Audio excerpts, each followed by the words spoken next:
Sometime watch a toddler eat, and boy, will you appreciate the spoon. Who came up with this brilliant idea? I mean, it can do everything. You can even cut with its side. Well, welcome to the realm of things we rarely think about. This is where food history takes center stage. The everyday, the ordinary, the taken for granted usually have anything but ordinary stories behind them. British food historian Bee Wilson loves this sort of research. Among other awards, she was named Food Writer of the Year by the BBC. Well, Bee's latest book is Consider the Fork, a history of how we cook and eat. Bee, good to have you with us. Thanks for having me. Well, you cover all of the things that are in the kitchen and on the table in this book. You've got egg beaters, you've got pots and pans, you've got kitchen design. But one of the things that intrigued me was the spoon. You say the spoon is the mirror of a culture. That's a pretty big statement. It is a pretty big statement, but I think the thing about spoons is that they belong to every human culture in the world. There are fork cultures, there are chopstick cultures, but everyone uses spoons, and they go way, way back to the first ancient ancestors using shells lashed onto sticks. And therefore, I think they're a very good mirror to the surrounding culture to look at the particular form that the spoon takes and what that tells us about the kind of foods that a particular culture likes to eat. So, for instance, if you look at Victorian times, the 19th century, whether in Britain or in the States, there's this mad profusion of spoons, everything from citrus spoons to gravy ladles to tomato spoons, sauce spoons. And there are many different reasons for this. You could say it's a product of the Industrial Revolution and spoons could be mass produced as never before. You could also say it's part of the development from service à la française, where all the dishes were laid on the table at one time, to service à la russe, where there was, the succession of courses that we would still expect to this day in fancy restaurants. I think that that's such an interesting thing that a lot of us don't realize, that in the 19th century, people started serving a meal in a completely different way. They did. They started eating courses for the first time. This notion of there being starters and main courses and desserts didn't exist before. Everything would have been laid out all together, and you needed far fewer individual items of flatware or cutlery. So that's one thing. But I think the big thing that happened in the 19th century was a new civilization of table manners, a new anxiety at the table about touching food, handling food. And these specialised spoons go along with that because it's a way of never feeling that you have to get too close to food with all of its stickiness and noise. It's a way of being extremely polite. And there were even special solid silver potato chip servers marketed by Tiffany's, which I think is a very rarefied item. I'm not sure many households have those today. So you're saying people were anxious, they wanted to distance themselves? What had happened that brought that about? I think it's part of a whole kind of culture of manners. And if you look at the sort of rules that come out about handling food in 19th century etiquette books, there'll be things like soup must always be drunk from the edge of the soup spoon, so you're not sort of getting too close to the soup. Except for men with moustaches, they were allowed to drink the soup from the end of the spoon. Or things like elaborate rules about things being eaten with forks, how to eat a peach with a fork, how to eat corn on the cob with a fork, which to me makes no sense at all. But it seems to go along with a kind of general sense that you don't want to pick things up and eat them with your fingers. You don't want to get sticky. You want to remain dignified and graceful. And the flatware goes along with that. But as the food writer Dara Goldstein has said, it also creates a kind of nervousness. She's described this condition of fork anxiety, the sense being that once you've got these tools like tomato spoons available, you really feel that you ought to be using them, and just an ordinary spoon won't do anymore. You talk about a period, too, of the political spoon. Yes. In 1660, in Britain, Charles II came back to the throne during the period known as the Restoration. And there had been a brief 11-year period known as the Commonwealth, when we'd had no king at all, having executed our king in 1649. And it was crucial for Charles II to really impose his will and make everyone forget the fact that we'd done without a king. And one of the ways he did that was through spoons. He'd been at the court in France, where they had a particular type of spoon called the trefid. No one in Britain had ever eaten with one of these spoons before 1660. And almost overnight, this became the dominant shape. If people had one of the older spoons, the Puritans, they disliked ornamentation in any form. And Puritan spoons were very plain, solid pieces of silver with an egg-shaped bowl and a very plain, flat handle. And if you had a Puritan spoon after the Restoration, you would be pretty sure to take it to a silversmith and get it melted down and remade as a trefid. And the trefid is really the spoon which lends its shape to all subsequent modern spoons, in that the bowl for the first time becomes the deep oval that we all recognise as a spoon shape. But the distinctive thing about it was that the handle finished in this three-cleft shape, hence the name. We sometimes imagine that all changes in cutlery would be something very gradual, they'd happen over many generations. This happened straight away. In 1660, no one had eaten with one of these spoons before. By 1680, the trefid had spread through the whole of Britain, and it would be very rare to come across a Puritan spoon at all. Completely different way of looking at this thing we use every day. Thanks so much, Bea. Thank you. British food historian Bea Wilson's book is Consider the Fork, A History of How We Cook and Eat. Now, if you want to put a spoon into something that's a one-of-a-kind, outrageously good dessert, I've got a recipe for you. It's the creation of the late Sam Arnold, the Southwestern food historian and chili maven. It's his sweet avocado green chili ice cream, and you can find the recipe on the website, splendidtable.org. Coming up, our latest Key 3 chef, Raghavan Iyer, and Michael Pollan on the Zen of the kitchen.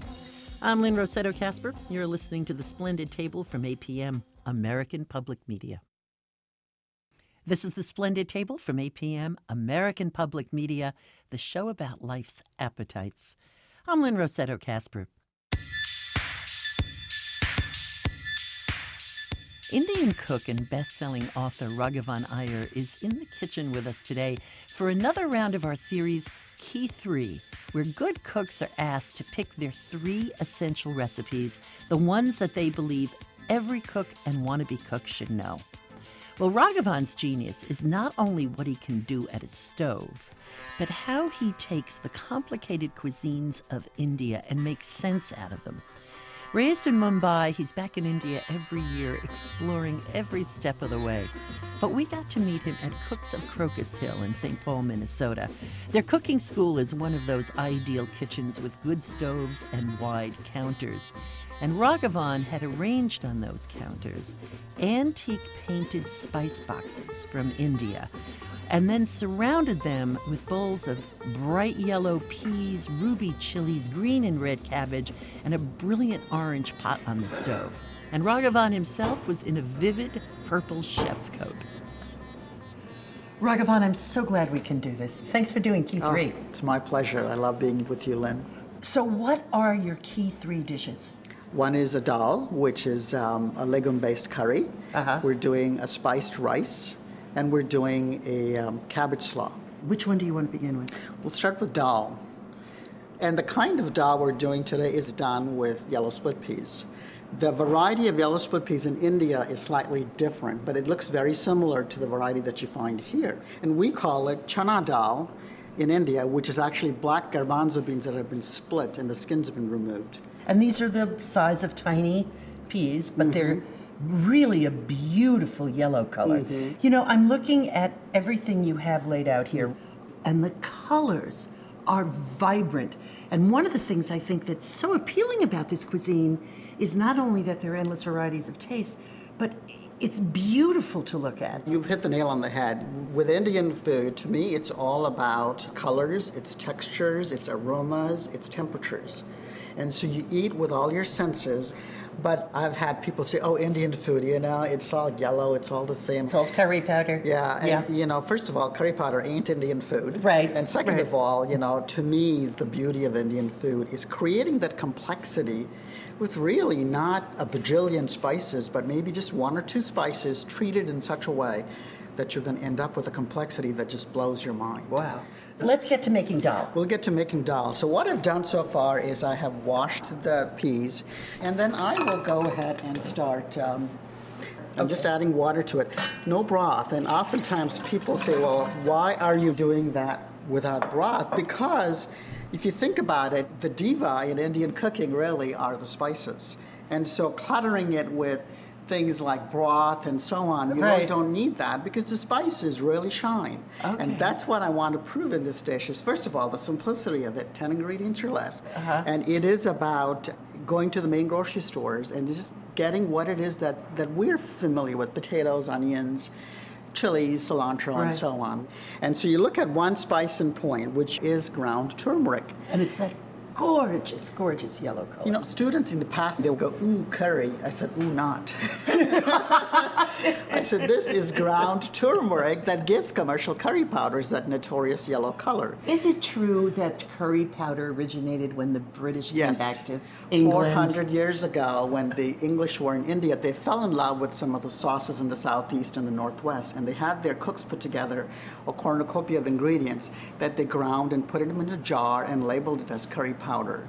But as a concept, you do not have curry powders in India. To us, in a nutshell, if it doesn't have a sauce, it's not a curry. And not all curries have turmeric in it either. And so, in essence, a dal to us is a legume curry, is what it boils down because to. it's saucy. Because it's saucy, just like you and me. Okay, so we've got about a half a teaspoon, and we're not really measuring it. No, and so in this dish, you know, we've got the turmeric in here, and that actually will continue to cook and add color and flavor to the peas. It'll come to a boil, and then we're going to get some of the foam that sort of separates naturally as part of the cooking process.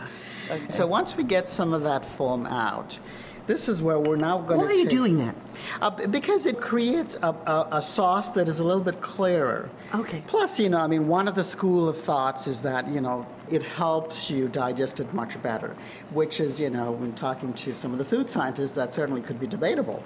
Now, we're going to go ahead and add some potatoes. And they're diced about about half an inch. Half-inch little cubes. Yeah. And so we're going to now just let that continue to simmer, and we're going to do that covered, and that will cook the potatoes. But while that is doing its thing, we're going to now look at building the flavors in this pot. And into this dish, all we're going to do is add 3 spices, and 1 is cumin seed.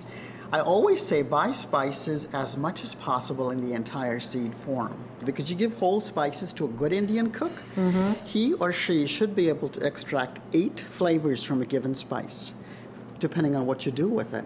So when it's used raw, as is in the seed form, you get 1 flavor. If it's ground raw, you get a 2nd flavor. If it's dry toasted, which is what we're going to do, left in the seed form, flavor number 3. If it's ground after it has been dry toasted, flavor number 4. If it's sauteed in some kind of a fat, left in the seed form, you get flavor number 5. If it's ground after it has been sauteed, flavor number 6. If it's soaked in some kind of a liquid used in the seed form, flavor number 7. If it's ground after it has been soaked in the liquid, flavor number 8. Okay. And you think about that. You change the liquid, you change the flavor of the spice also. We're also going to this, we're going to add some coriander seeds. You need about a tablespoon. They always have an orangey overtone, or is it my imagination? It's actually a distant member of the citrus family, and so when you grind it intensifies its citrus quality. Okay, so you've chosen these 2 spices, the coriander and the cumin. What's next? We're adding some chilies to this, and these are whole chilies. Oh, well, these are small, dried red chilies. And if I remember, the smaller the chili, the hotter the chili. Yes, and we're going to go ahead and toast these. My pan is now preheating, and so when the pan so a is little used, fry pan. if you notice that there's no oil. Yeah, that's right. And so to this, we're going to add the whole spices. And when you're toasting spices, you're looking for the first color change, and you're looking for the first aroma change. You can hear that sizzle that is happening without the oil. Oh, yes. And you have this over a medium. Medium high, I would say. But you can see what's happened very quickly. And they're darkening. They're darkening, yeah. They have changed. This is all we're looking for right now. That fast? That fast. You can see the chilies have blackened. Oh, yeah. And so we're going to take this and we're going to add it right to a blender jar. Okay. And then to create a liquid base for that, we're going to add some tomatoes to it. And then we will puree all of that together.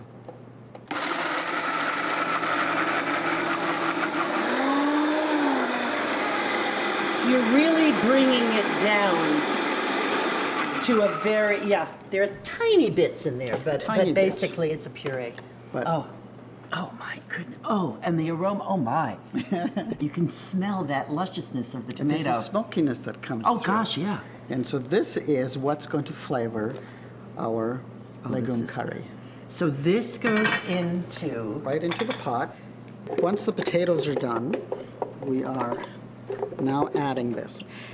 This is really beautiful because you have the bright yellow split peas, you've got the russet color of the tomato and the ground spice, and then you have flecks of fresh coriander.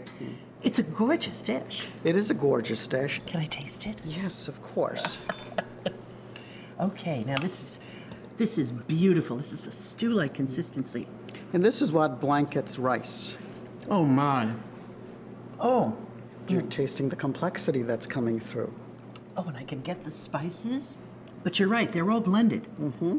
It's a marriage that really works very well with this dish. Raghavan, this is just delicious. Thanks so much for doing Key 3 with us. Anytime. Raghavan Iyer is the author of 660 Curries and the forthcoming Indian Cooking Unfolded. Now, you can hear the rest of our Key 3 discussion, see the pictures we snapped as we recorded, and get the recipes for his 3 essential dishes: the smoky yellow split peas, the sweet scented pilaf, and Indian slaw. Everything's at splendidtable.org.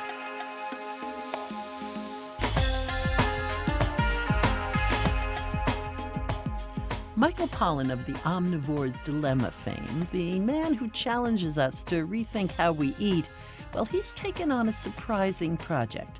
He set out to learn to cook. His new book is Cooked, A Natural History of Transformation. After all his forays into the hows and the whys of our food systems, it dawned on him he really didn't cook. He more or less assembled with good food, but he believes that isn't what cooking is really about. Michael, it has been far too long. It's good to have you back. Thank you. It's very good to be back. So, Michael, one of the things you bring up in the book is that cooking does not have the same respectability, the same regard as literature does, or the arts, or the sciences. Why do you think that is? Well, it's a good question. At other times it has been held in higher regard. I think it's been denigrated in our own time for a couple of reasons. One is that it has been women's work for a very long time. At least home cooking has. And the arbiters of prestige are very often men in this culture. So they didn't completely appreciate the wonders of cooking and the complexity of it. But another reason, I think, is that what I think of as the agro-industrial food system has deliberately denigrated cooking because corporations very much wanted to take over this work. And so you see this concerted campaign that goes, back 75 years, but really intensifies after World War II, with the food industry trying to persuade you that this is not a legitimate use of your time and that they would be very happy to do it for you and relieve you of the burden long before anybody thought about cooking as a burden. Yeah, but it's really interesting because I think, was it Laura Shapiro who did a book about that era? Terrific book, yeah. Yeah, it was Something from the Oven, I think it was called. Mm-hmm. Didn't she mention that in those days when women who worked at home, and many women did, the one thing they really enjoyed was cooking? Exactly. There was an effort to kind of lump all housework together, but women said they liked cooking. Cooking was a creative outlet. But I think what happened, too, as women got busier and more women went into the workplace, something had to give. And we were at this very interesting, kind of post-Betty Friedan moment where there was a very uncomfortable conversation unfolding. Women were going back to work. Women's liberation was very much in the air. And there was tension over who would do the housework. It had to be renegotiated. And before that conversation could be completely played out and resolved, the food industry very self-consciously stepped in and said, we'll take care of it. We've got you covered. And they came forward with fast food and processed food. And it was a very deliberate effort on their part, in fact, to hitch their agenda to that of feminism. And there is a wonderful billboard that I can remember from the 70s.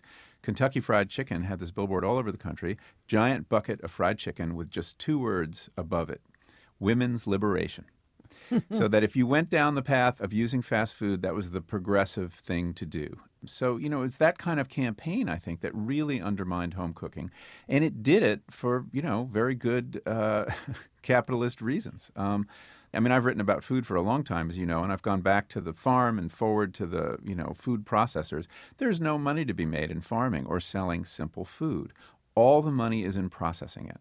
And it's no wonder now that, of your food dollar, something like 92% of it does not go to the farmer. It goes to processors and packagers and shippers and advertisers and marketers. So the way you make money is shrinking the amount that we spend on actual farm goods and getting us to let corporations cook for us. One very striking thing you wrote was about the senses that cooking appeals to. Can you explain?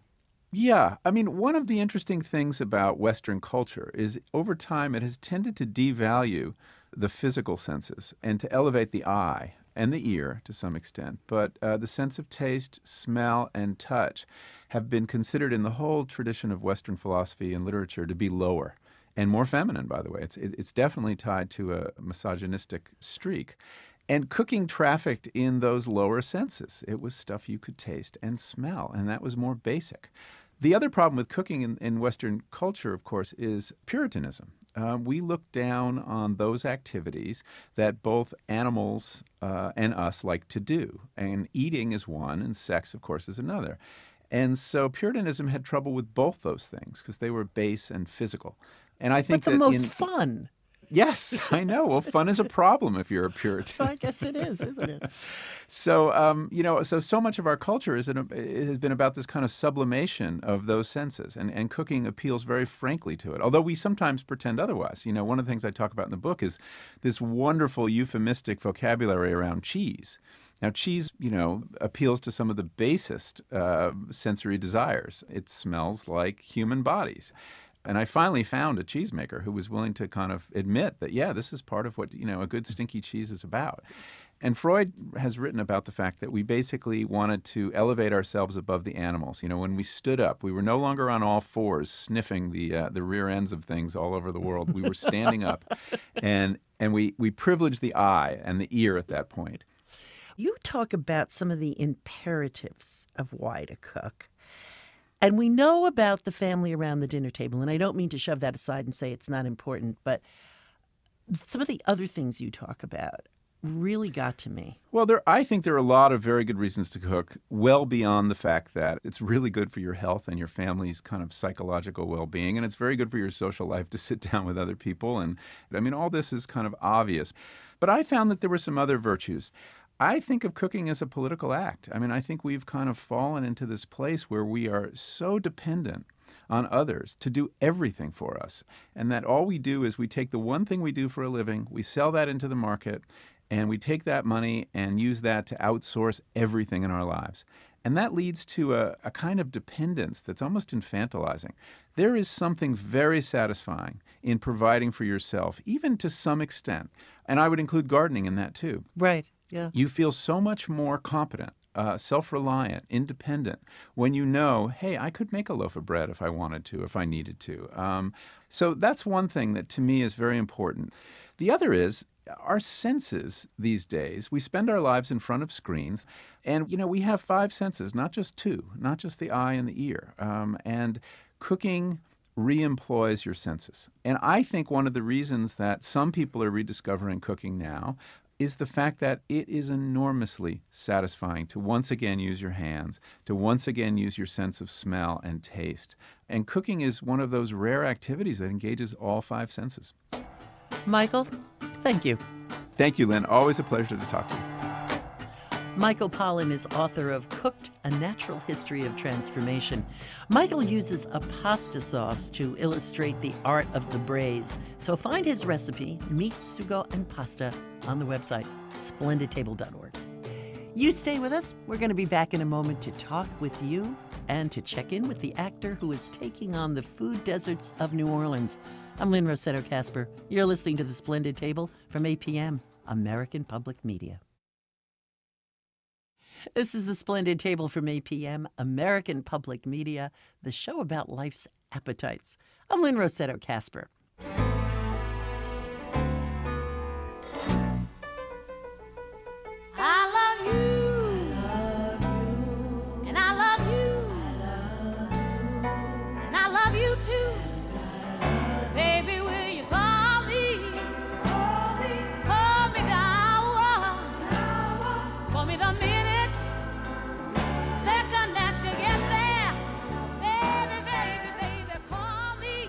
It is time to connect with you. Pick up the phone, 800-537-5252. Find us on Facebook and Twitter, or send us an email. Just go to splendidtable.org. Jess is on the line from Minneapolis. So, Jess, what is on your mind? Hi, Lynn. I listen to the show whenever I'm cooking, and you frequently mention using Parmesan rinds to flavor soups. Yes, and yes, so and stews, too. And yeah. stews. So I'm confused. I've tried this, and it's, I end up with just this Parmesan wad at the bottom of my stock pot. Right. And so I want to, be economical and get the most out of the flavor of the Parmesan rinds. I'm just wondering, how exactly do you do this? Well, what you do is you get end up getting this gloppy lump of Parmigiano on the bottom of the pot. You lift it out. Now, these days, people throw it away. Mm-hmm. In the olden days, when people used everything, they would wash this off, sit it out on a rack or whatever to dry. It won't dry completely, but essentially they would use it again and again. Now, I've actually stuck it in the freezer.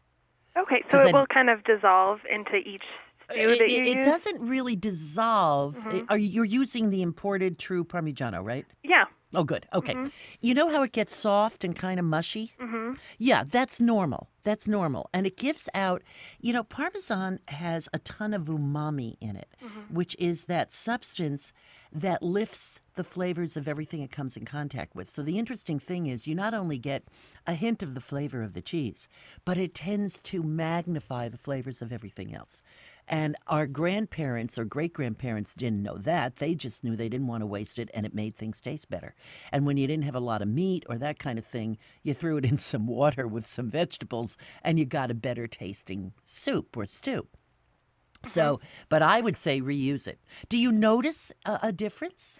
I don't know if the rind pieces I'm using are large enough to really make a difference. What are you using? They're probably the size of like a wheat thin cracker. So is that too small? I need to go huge? You need to go big. And, it's go big or go home kind of thing. Yeah, but then reusing it, yeah, but wait a minute. You get together enough of those wheat thin pieces and you're going to have enough. Oh, yeah. But if you can, I know this is an investment, but get a wedge of Parmigiano, which will be a great treat anyway. And, it can last a long time. And then just take all of that rind. I would use a piece generally speaking, a piece probably about 3 or 4 inches by 3 or 4 inches. Okay. Yeah. And remember, you can not only store them in the fridge, wrap them up airtight. Okay. They do tend to get a little mold on them. Just scrape it off. It's not a big deal. But you can also throw the rinds in the freezer. So there you go. Wonderful. I learned so much from your show, so thank you so much. Thank you. Thank you. This is not me. This is my grandmother. I mean, I just learned it all from her. Hey, wonderful. You enjoy, but enjoy those little wheat thins. They're going to work too. Okay, thank you. Bye. Bye-bye.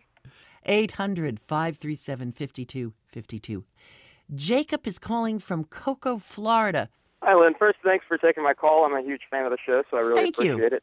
And so basically, this is what happened. I endeavored to create my own grenadine recently.